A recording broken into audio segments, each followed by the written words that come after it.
அதிகாலை 3 மணி முதல் 5 மணி வரை உள்ள நேரமே பிரம்ம முகூர்த்தம். உலகம் இன்னும் முழுவதுமாக விழிக்காத அந்த நிமிடங்களில் நம் மனத்துக்குள் மெதுவாக நுழைந்து நீண்ட நாட்களாக சேர்ந்து கிடந்த பாரங்களை கழுவிவிடுகிறது. அந்த நேரத்தில் நாம் தனியாக இல்லை, இயற்கையே நம்முடன் அமர்ந்து மூச்சு விடுவது.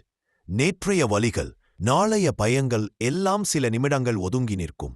மனம் இலகுவாகி உள்ளம் சுத்தமாகிறது. கோபம் மெதுவாக கரையும், பதட்டம் தனியும், பயம் தனது வலிமையை இழக்கும். எந்த முயற்சியும் இல்லாமல் அமைதி இயல்பாக பிறக்கிறது.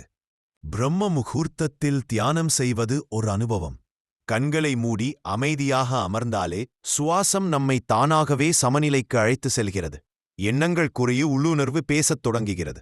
பிரார்த்தனை செய்தால் அது உதட்டில் நிற்காது, நேரடியாக இதயத்திலிருந்து வெளிப்படும். வார்த்தைகள் தேவையில்லை, உணர்வே போதும். இந்த சில நிமிடங்களில் உருவாகும் அமைதி நாள் முழுவதும் நம்மை வழிநடத்தும் ஒளியாக மாறுகிறது. வாழ்க்கையின் அவசரங்களில் நாம் வழி தவறாமல் நடக்க உதவுகிறது.